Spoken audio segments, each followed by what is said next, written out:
It all begins a day before in Morocco, when Andy meets with Booker to chat about a possible new job for them.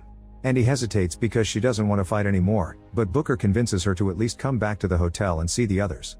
On their way there, Andy notices some girls taking a picture that accidentally includes her, so she makes up an excuse to borrow the phone and deletes every evidence of their presence.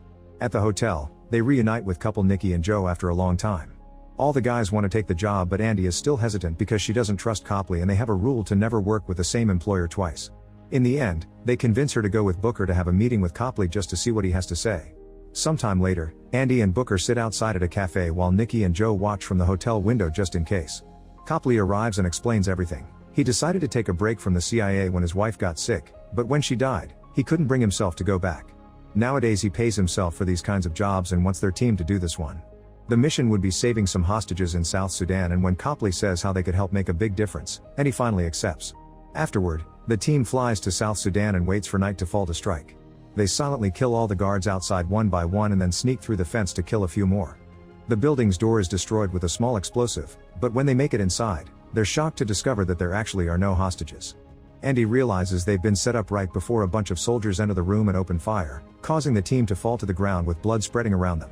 Thinking the team is dead, the soldiers turn their backs, but soon the team's bodies start to heal rapidly and even expel all the bullets. The four of them soon get up from the ground and kill all the soldiers with a variety of fighting techniques, not caring if they get hurt in the process. All this is seen by Copley through security cameras, which Andy notices and destroys. The next morning, the team buries their bloody clothes in the sand and discusses their options. Andy says that they have to find Copley and kill him because they know their secret. They're centuries-old warriors with regenerative healing abilities who work to help people as mercenaries. But after they find Copley, she has decided she'll be done fighting for the world. Meanwhile in Afghanistan, soldier Nile of the American forces is on a mission to check on a group of women that might be held hostage by an enemy. When she finds them, they silently send her in the direction of the man, and Nile enters the building with her team, quickly shooting the guy in the chest. Then Nile moves to check on the body, but the man slices her throat. A teammate rushes to cover Nile's wound, but she still dies. At that moment, the team is sleeping on a train and they begin having dreams of Nile being killed while in the medic tent. Nile is alive and dreaming of the team in return. The team wakes up and realizes that these dreams mean that there's another one of them, which frustrates Andy because she wants to get this done quickly. The guys have to convince her this is a sign and they need to find Nile, so Andy says she'll go do it herself while they work on tracking down Copley. They agree to meet in France later. Back to Nile, she realizes her friends are all wary of her now because she doesn't even have a scar from the injury. The incident is reported and the higher-ups decide to send Nile to Germany for some testing. An upset Nile returns to her tent and her mood gets worse when she discovers that her friends have already packed her things. In England, pharmaceutical executive Merrick gives a presentation about stem cell research, telling a wealthy public that he has the technology to end human disease and prolong our lifespan. All he needs is investment. Afterward, Merrick meets with Copley, who shows him the footage of Andy's team coming back to life. However, Merrick is unhappy, explaining that he needs hard evidence because people will just think the video was edited. He needs Copley to capture them and bring them to him. While Nile waits for a helicopter to pick her up, Andy cuts in and knocks all the guards out before doing the same to Nile. Moments later, Nile wakes up in the trunk of an army vehicle driven by Andy and immediately tries to escape by kicking out the back. Nile falls to the ground and Andy quickly stops driving to go after her, so Nile tries to run away but Andy stops her by shooting the back of her head. Then Andy waits for Nile to come back to life and Nile responds by stabbing her on the shoulder. Andy isn't bothered and tells her that if she wants answers, she'll have to come with her. Afterward, Andy and Nile take a plane to France that is currently participating in a trafficking operation. Andy calls the team to inform them she's got the girl, but they don't have info on Copley yet. Before they leave, Andy destroys her phone. Then she tells Nile about her team and the fact they have no idea why they're immortal, but Nile doesn't find these vague answers very satisfying. After Andy falls asleep, Nile binds her to her chair and holds a gun to the pilot's head to make him fly back. When Andy wakes up, she talks to the pilot in Russian, telling him to play dead so she can distract Nile. Andy pretends to shoot the pilot and the plane starts falling, so when Andy says she knows how to pilot, Nile releases her. Then the pilot regains control of the plane and corrects their course back to France while Nile and Andy get in a fight. With way more years of experience, Andy easily wins and gives Nile some serious wounds to calm her down. As the girl watches her injuries heal on their own, Andy finally convinces her to collaborate. Later in France, they meet with the rest of the team in an old abandoned church, where they have dinner and Nile gets to learn more about the team. Booker became immortal in the 18th century, Nikki and Joe were enemies at the Crusades, and Andy says that she is the oldest but doesn't remember her actual age. The team also tells Nile that it is possible for them to die, but it is very rare. After an immortal has been alive for long enough, their wounds just stop healing, indicating it's their time. Afterward they all go to sleep except for Andy, who stays on a chair in the living room. In the middle of the night, Niall has a nightmare that wakes everyone up. She explains that she saw a woman in a coffin drowning in the sea, and the team tells her that was Quinn, another immortal that used to fight alongside Andy. Back then they had been attempting to free women accused of witchcraft, but they were caught and accused of witchcraft themselves. Soon the town realized they couldn't die, so they made a special plan. They separated the women and locked Quinn in an iron coffin, which was thrown into the ocean. Since then, Quinn has been drowning over and over, reviving and dying again forever. Upset by this story, Niall rushes outside and Andy follows her to tell her they're all she's got. Suddenly, they hear Copley's soldiers arrive.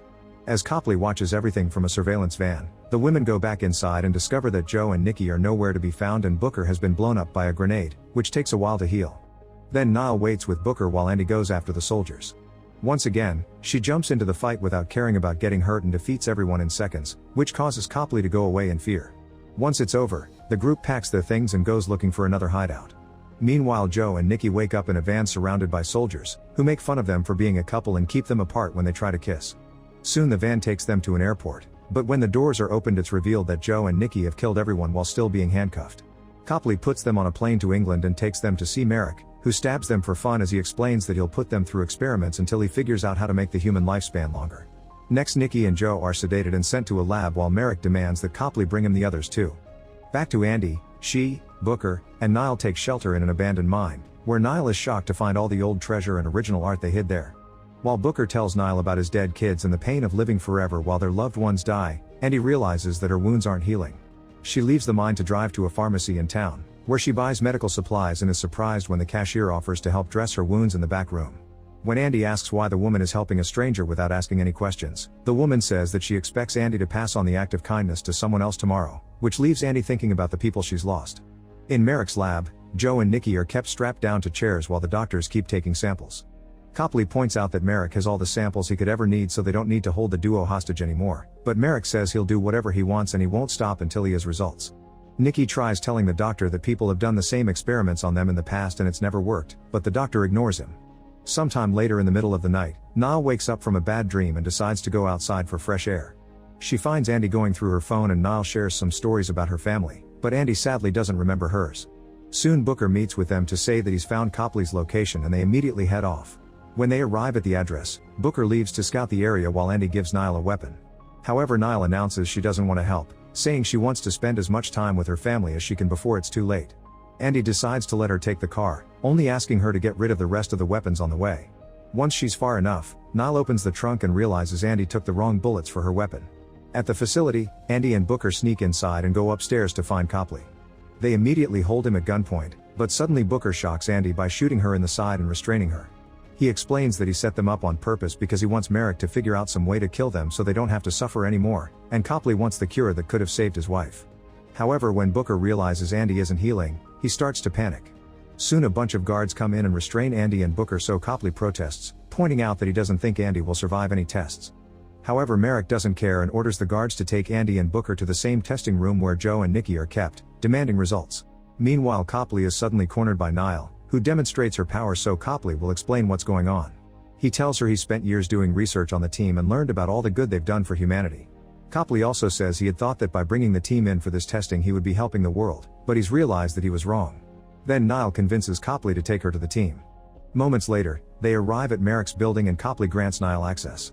She makes it to the upper floors and is immediately shot, but she quickly recovers and starts making her way through all the guards, killing them until she finds the right room. Niall frees her friends and tells Andy she's seen all her work, confirming she definitely has something to fight for. Nikki and Joe are furious with Booker for his betrayal, but Andy points out that now isn't the time to argue about this. Afterward, the team moves through the building fighting guards as they try their best to cover Andy, but she quickly proves that she's still just an amazing warrior even if she's no longer immortal.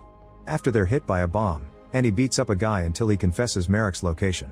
However, when they arrive at Merrick's office, it is empty, and they notice that the elevator is going down. The guys go to chase after Merrick while Niall stays with Andy. Unfortunately, the elevator going down had been a trap, and Merrick suddenly shows up with an axe.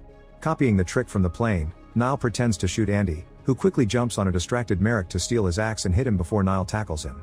They break through the window and land on a car, which kills them both. Soon the guys come to help Niall out, and once Andy joins them, they leave together before the cops arrive. Sometime later, Booker waits outside while the team has lunch and discusses what Booker's punishment will be for his betrayal. Niall keeps him company and says they've been making arrangements to fake her death and give her family closure, so Booker tells her she will make a great addition to the team. Later, Andy talks with Booker and informs him that his punishment will be spending 100 years by himself. Since Andy is mortal now, this means they'll never see each other again, and they say goodbye with a hug. Afterward, the group confronts Copley to tell him that his punishment will be working for them by getting them jobs and deleting all evidence of their existence. 6 months later in France, Booker returns to his apartment and is shocked to find Quinn there.